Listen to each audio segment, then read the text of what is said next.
اعوذ باللہ من الشیطان الرجیم بسم اللہ الرحمن الرحیم وَلَقَدْ هَمَّتْ بِهِ وَهَمَّ بِهَا لَوْلَا أَن رَّأَىٰ بُرْهَانَ رَبِّهِ كَذَٰلِكَ لِنَصْرِفَ عَنْهُ السُّوءَ وَالْفَحْشَاءَ إِنَّهُ مِنْ عِبَادِنَا الْمُخْلَصِينَ وَاسْتَبَقَ الْبَابَ وَقَدَّتْ قَمِيصَهُ مِنْ دُبُرٍ وَأَلْفَ يَا سَيِّدَهَا لَدَى الْبَابِ قَالَتْ مَا جَزَاءُ مَنْ أَرَادَ بِأَهْلِكَ سُوءًا إِلَّا أَن يُسْجَنَ أَوْ عَذَابٌ أَلِيمٌ قال هي راودتني عن نفسي وشهد شاهد من أهلها إن كان قميصه قد من قبل فصدقت وهو من الكاذبين وإن كان قميصه قد من دبر فكذبت وهو من الصادقين فلما رأى قميصه قد من دبر قال إنه من كيدكن إن كيدكن عظيم يوسف أعرض عن هذا واستغفري لذنبك إنك كنت من الخاطئين۔ معزز سامعین کرام، سورہ یوسف سورہ نمبر 12 اور اسی صورت سے بھی آپ کے سامنے آیت نمبر 24 سے لے کر کے آیت نمبر 29 تک تلاوت کی گئی۔ سامعین کرام، کل کے درس میں بتلایا گیا کہ جب اللہ تبارک و تعالیٰ نے یوسف علیہ السلام کے سن رشد کو پہنچا دیا، یوسف علیہ السلام کو جب سن رشد کو پہنچا دیا، جب وہ جوان ہو گئے، تو جیسا کہ بتلایا جا چکا ہے کہ وہ انتہائی حسین و جمیل اور بڑے ہی خوبصورت تھے، اور جس قدر اللہ تبارک و تعالیٰ نے چہرہ خوبصورت دیا تھا، باطن بھی اتنا ہی پاک صاف اور انتہائی خوبصورت تھا۔ عزیز مصر کے گھر میں رہتے تھے، کام کرتے تھے۔ عزیز مصر کی جو بیوی تھی وہ بالکل جوان تھی اور بے اولاد تھی۔ بے اولاد ہونے کی وجہ سے عمر بھی اتنی دکھتی نہیں تھی۔ وہ یوسف علیہ السلام کی خوبصورتی کو دیکھ کر کے اس پر ریجھ گئی اور طرح طرح سے ان کو بہلانے پھسلانے کی کوشش کی۔ جب یوسف علیہ السلام نے انکار کر دیا تو کل بتلایا گیا تھا کہ ایک روز جب اس کا شوہر اس کے گھر پہ نہیں تھا، اس نے اپنے دروازوں کو اور کھڑکیوں کو بند کرنا شروع کر دیا، اور تمام چیزوں کو بند کرنے کے بعد چونکہ وہ مالکہ تھی، یوسف علیہ السلام ان کے گھر میں ایک غلام کی حیثیت سے تھے، اس نے بالکل تحکمانہ انداز میں حکم دیتے ہوئے کہا کہ چلو آؤ اور میری خواہش کو پورا کرو۔ یوسف علیہ السلام نے بالکل واضح طور پر کہا کہ میرے رب نے بڑے ہی قدر و منزلت کے ساتھ یہ مقام دیا ہے، اب میں برائی اور معصیت اور اس کی نافرمانی نہیں کر سکتا، اور جو ظالم ہوتے ہیں، جو ناانصاف ہوتے ہیں، وہ کبھی بھی فلاح اور کامیابی کو نہیں پا سکتے۔ اللہ تبارک و تعالیٰ نے واقعے کو آگے بڑھاتے ہوئے کہا ہے وَلَقَدْ هَمَّتْ بِهِ وَهَمَّ بِهَا۔ شریعت اسلامیہ کے اندر ایک مرد اور ایک عورت اگر غیر محرم ہیں تو تنہائی میں نہیں مل سکتے ہیں۔ کیوں نہیں مل سکتے ہیں؟ کیونکہ دونوں کے ساتھ شیطان ہوتا ہے اور دلوں کے اندر وسوسے ڈالتا رہتا ہے، ایک دوسرے کے لیے اکساتا رہتا ہے۔ یوسف علیہ السلام اس عورت کے ساتھ اس اکیلے گھر کے اندر موجود ہیں، اور وہ عورت پورے طور پر تیار ہے یوسف علیہ السلام کو ورغلانے کے لیے، بہکانے کے لیے، اپنے حسن کی اور خوبصورتی کے جال میں پھنسانے کے لیے وہ پوری طریقے سے تیار ہے۔ اللہ تبارک و تعالیٰ نے وہاں پر کا نقشہ کھینچتے ہوئے کہا ہے وَلَقَدْ هَمَّتْ بِهِ۔ اس عورت نے یوسف علیہ السلام کا قصد کیا، زلیخا نے یوسف علیہ السلام کا ارادہ کیا، آگے بڑھی، ان کے اوپر ہاتھ کو بڑھانا شروع کر دیا، ان کو اپنی طرف مائل کرنا شروع کر دیا۔ اللہ فرماتے ہیں وَهَمَّ بِهَا، یوسف علیہ السلام بھی ان کی طرف مائل ہو جاتے، لولا أَن رَأَىٰ بُرْهَانَ رَبِّهِ، اگر وہ اپنے رب کے نشانیوں کو دیکھ لیے نہیں ہوتے تو وہ بھی یوسف کے زلیخا کی طرف مائل ہو جاتے۔ اور وہ برہان اور نشانیاں کیا ہیں؟ بعض مفسرین نے کہا ہے کہ برہان اور نشانیاں وہ پچھلی آیتوں کے اندر جس طرح سے اللہ تبارک و تعالیٰ نے ان کی زندگی کو کہاں سے شروع کیا، بھائیوں نے ظلم و زیادتی کی، کنویں کے اندر ڈال دیا، وہاں پر بھی اللہ تبارک و تعالیٰ نے ان کی مساعدت کی، وہاں سے اٹھا کر کے مصر کے اندر وہ اللہ تبارک و تعالیٰ ان کو لایا، غلام کی حیثیت سے ان کو لوگوں نے خریدا، لیکن اس کے باوجود اللہ تبارک و تعالیٰ نے اتنا مقام دیا، اور انہوں نے دیکھ لیا کہ اللہ تبارک و تعالیٰ کا اتنا بڑا کرم ہے، ہم اللہ کی نافرمانی نہیں کر سکتے، یہ ایک نشانی۔ بعض مفسرین نے کہا ہے کہ جب یوسف کو زلیخا ورغلا رہی تھی تو اس وقت یعقوب علیہ السلام کا چہرہ سامنے آ گیا۔ بعض مفسرین نے کہا کہ فرشتے کو دیکھ لیا، بعض مفسرین نے کہا ہے کہ کہیں پر پڑھا ہوا دیکھ لیا تھا کہ بدکاری کرنا اور حرام طریقے سے اپنی خواہش کو پورا کرنا یہ شریعت کے اندر بہت ہی برا عمل ہے۔ ان تمام چیزوں کو جب انہوں نے دیکھ لیا تو وہ پیچھے ہٹ گئے۔ اللہ فرماتے ہیں وَلَقَدْ هَمَّتْ بِهِ وَهَمَّ بِهَا، اس عورت نے یوسف علیہ السلام کا قصد کیا اور یوسف علیہ السلام بھی اس کا قصد کر لیتے اگر وہ اپنے اللہ کے نشانی کو دیکھ نہیں لیے ہوتے۔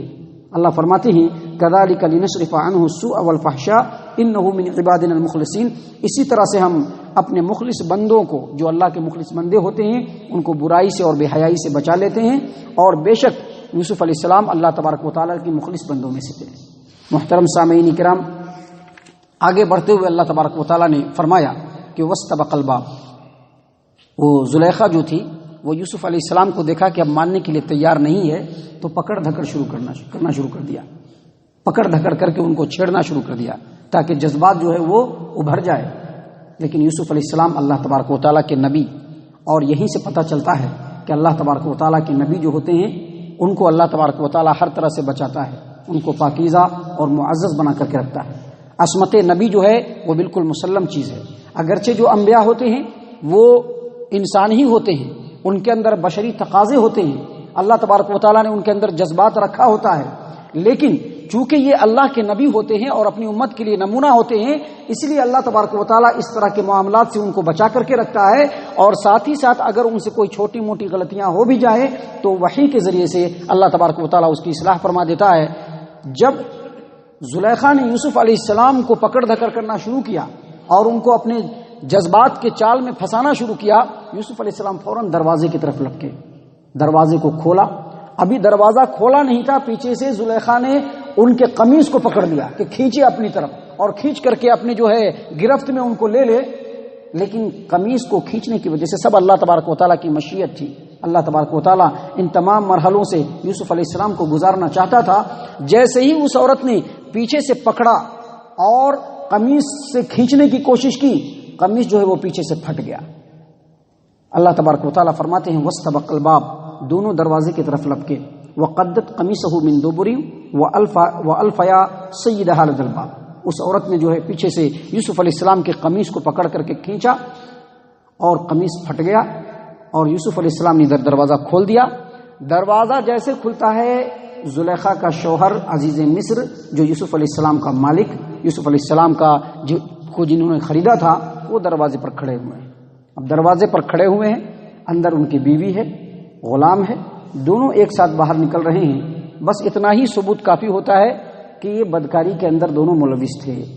کوئی بھی شوہر، کوئی بھی مرد اگر کسی اپنی بیوی کو اور کسی غیر مرد کو ایک کمرے سے باہر نکلتے ہوئے دیکھے گا تو شک و شبہ ضرور ہوگا کہ یہ لوگ اندر کیا کر رہے تھے، آخر کیا بات تھی۔ الفیا سیدہا لدی الباب، دروازے پر جو ہے اس کا شوہر کھڑا تھا، عزیز مصر کھڑا تھا۔ جیسے ہی اس کی بیوی نے عزیز مصر کو دیکھا، ہمارا شوہر دروازے پر کھڑا ہوا ہے، تو اب تک جو اس کا پیترا تھا، پیترا یہاں سے بدل گیا۔ قالت، فوراً اس نے اپنے ذہن میں سوچ لیا، اور اپنے ذہن میں جو کچھ سوچا اس کو اپنی زبان سے نکالتے ہوئے اس نے کہا ما جزاء من اراد باہلک سوءا الا ان یسجن او عذاب الیم، اگر کوئی شخص تمہاری بیوی کے اوپر بری نگاہ ڈالے اور اس کے ساتھ برائی کا ارادہ کرے تو اس آدمی کا بدلہ کیا ہے؟ یا تو اس کو قید میں ڈال دیا جائے یا اس کو سخت ترین عذاب دی جائے۔ محترم سامعین کرام، یہ جو اس کا پیترا، یہ جو اس کا مکر و فریب تھا، اس نے ایک تیر سے دو شکار کیا۔ پہلا شکار اس نے کیا کیا؟ اس نے سارا کھیل اندر کھیلا، لیکن باہر آ کر کے اپنے شوہر کے پاس کیا کہا کہ میں بالکل پاک دامن ہوں، میں بالکل پاک باز ہوں، اور یہ سارا جو ہے کام یوسف کا ہے۔ سارے کے سارے الزام کو یوسف علیہ السلام کے سر پہ تھوپ دیا۔ اور دوسرا شکار اس نے اس طرح سے کیا کہ یوسف علیہ السلام کو کئی دنوں سے وہ ورغلا رہی تھی، بہکا رہی تھی، اپنے حسن کے فریب میں پھنسانا چاہ رہی تھی، اپنے گناہ کی دعوت کے اندر ان کو ملوث کرنا چاہ رہی تھی، لیکن یوسف علیہ السلام نے یکسر اس کے پرپوزل کو بالکل مسترد کر دیا، اس کے پیغام کو بالکل رد کر دیا، اس کے گناہ کی دعوت کو بالکل رد کر دیا۔ تو اس کو اپنے اندر ایک ایگو فیل محسوس ہوا کہ ہم اس کے مالکہ ہیں اور ہماری بات کو اس نے نہیں مانا، ہماری خواہش کو پوری نہیں کیا، تو چلو اس طرح سے اس کو عذاب میں بھی مبتلا کرتے ہیں۔ اور اس طرح سے اس نے یوسف علیہ السلام کے خلاف اپنے شوہر کو بھڑکا بھی دیا۔ اللہ فرماتے ہیں کہ اس نے کہا ما جزاء من اراد باہلک سوءا الا ان یسجن او عذاب علیم، اس آدمی کا کیا بدلہ ہے جو تمہاری بیوی کے ساتھ برائی کا ارادہ کرے، یا تو اس کو قید میں ڈال دیا جائے یا اس کو سخت ترین عذاب دے دیا جائے۔ اللہ تبارک و تعالیٰ نے آگے فرمایا کہ قال، یوسف علیہ السلام وہاں کھڑے تھے، انہوں نے کہا ہی راودتنی عن نفسی، یہ جو بول رہی ہیں وہ حقیقت نہیں ہے، یہ جو بول رہی ہیں وہ حقیقت نہیں ہے، ہی راودتنی عن نفسی، یہ مجھ کو ورغلا رہی تھی، میں ان کو ورغلا نہیں رہا تھا۔ اس سے یہ پتہ چلا کہ اگر کوئی باطل ہو تو باطل کی تردید کے لیے حق بات کو بر وقت اور بیک وقت بولنا ضروری ہے، اور یہی اہل حق کی پہچان ہے کہ اگر سامنے کوئی باطل ہو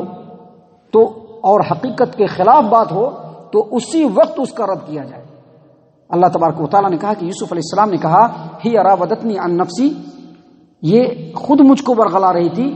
بہکا رہی تھی، پھسلا رہی تھی، جو یہ بول رہی ہیں وہ صحیح نہیں ہے۔ اب یوسف علیہ السلام کی بیوی کا ایک اسٹیٹمنٹ اور اس کے بالکل اب جو ہے زلیخا کا ایک اسٹیٹمنٹ، عزیز مصر کی بیوی کا ایک اسٹیٹمنٹ اور یوسف علیہ السلام کا ایک الگ بیان، اب یہ دونوں بیان کے اندر مخالفت ہو گئی تو اب کھوج بین ہونا شروع ہو گیا۔ کچھ لوگوں کے درمیان بات چلی گئی، جو اہل خانہ تھے، خاندان والے تھے، ان کے پاس بات چلی گئی، بات جو تھوڑی پھیلی گھر کے اندر تو انہی کے خاندان سے یعنی زلیخا اور عزیز مصر کے خاندان کا ہی ایک آدمی گواہی دیتا ہے، وہ شاہد شاہد من آلیہ، ان کے گھر والوں میں سے ایک گواہی دینے کے لیے کھڑا ہوا، حالانکہ وہاں پر کوئی گواہی موجود نہیں تھی، یہاں پر ان کے گھر والوں میں ایک گواہ کھڑا ہوا۔ اس سے مراد مفسرین نے بہت ساری چیزیں لی ہیں، بعض لوگوں نے کہا کہ اس وقت کے بادشاہ کا ایک خاص آدمی تھا، بعض لوگوں نے کہا کہ عزیز مصر کے خاندان سے تھا، اور اس کے علاوہ بھی بہت ساری قول ہے۔ بہرحال عزیز مصر اور زلیخا کے ہی خاندان کا ایک آدمی کھڑا ہوا، انہی کے رشتہ داروں میں سے ایک آدمی کھڑا ہوا اور اس نے گواہی دیا، حالانکہ گواہی موجود نہیں تھا، لیکن گواہی قرینے کی گواہی تھی۔ گواہی اس نے کیا دیا؟ گواہی اس نے یہ دیا کہ دیکھیے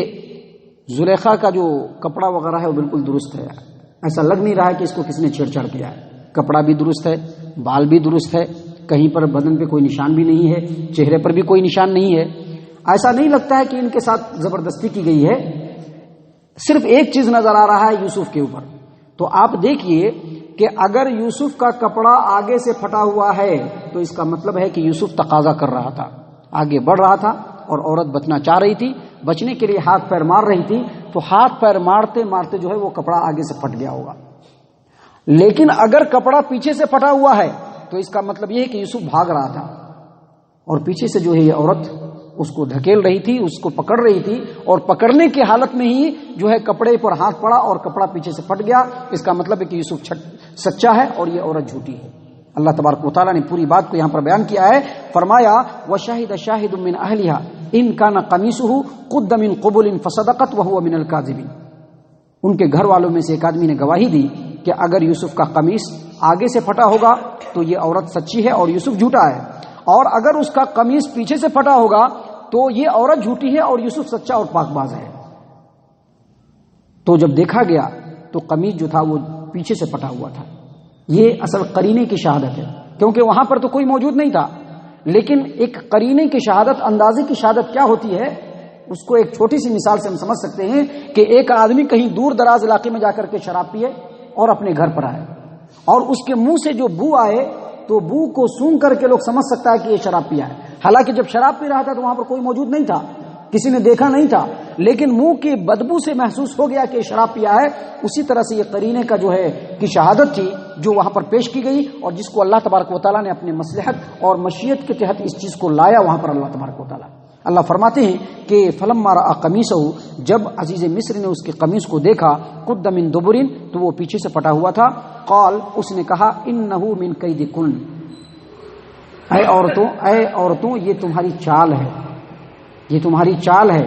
یہ تمہارا مکر و فریب ہے، یوسف بالکل پاک باز ہے، یوسف بالکل سچا ہے، یہ تمہاری چال ہے، ان کیدکن عظیم، اور تمہارا مکر و فریب بہت بڑا ہوتا ہے۔ اور اس کے بعد عزیز مصر نے یوسف علیہ السلام سے کہا یوسف اعرض عن ھذا، اے یوسف اب اس بات کو درگزر کرو، چونکہ اس کا شوہر جو تھا وہ نرم مزاج آدمی تھا، نہیں چاہتا تھا کہ ہمارے خاندان کی بدنامی ہو، اس نے کہا اعرض عن ھذا، اس بات کو اب تم یہاں سے رفع دفع کر دو، اب اس چیز کے لیے زیادہ لے دے نہیں کرنا ہے، واستغفری لذنبک، اور اپنی بیوی سے اس نے نصیحت کی کہ اپنے گناہوں کی معافی مانگ، یوسف سے بھی معافی مانگ اور اللہ تبارک و تعالیٰ سے بھی معافی مانگ، انک کنت من الخاطئین، کیونکہ اصل میں خطا کار تو ہے، یوسف خطا کار نہیں بلکہ بالکل سچا اور پاک باز ہے۔ معزز سامعین کرام، یہ واقعہ ابھی اور بھی آگے ہے، اور اس سلسلے میں ابھی اور بھی بہت ساری باتیں ہیں جو انشاءاللہ کل اور اس کے بعد کے درس میں آپ کے سامنے پیش کی جائیں گی۔ اللہ تبارک و تعالیٰ سے ہم دعا کرتے ہیں کہ اللہ تبارک و تعالیٰ یوسف علیہ السلام کی زندگی سے اخذ ہونے والے جو نتائج اور نصیحتیں ہیں، اللہ تبارک و تعالیٰ ان نصیحتوں کو ہماری زندگیوں میں شامل کرنے کی توفیق عنایت فرمائے، ہم تمام کو صحیح معنوں میں مومن اور مسلمان بنائے، جنت الفردوس میں جگہ عطا فرمائے۔ اے اللہ ہم تمام کو جہنم سے پناہ دے، اے رب العالمین ہم تمام کو جہنم سے پناہ دے، اے مالک الملک ہم تمام کو جہنم سے پناہ دے، آمین یا رب العالمین، وما علینا الا البلاغ المبین۔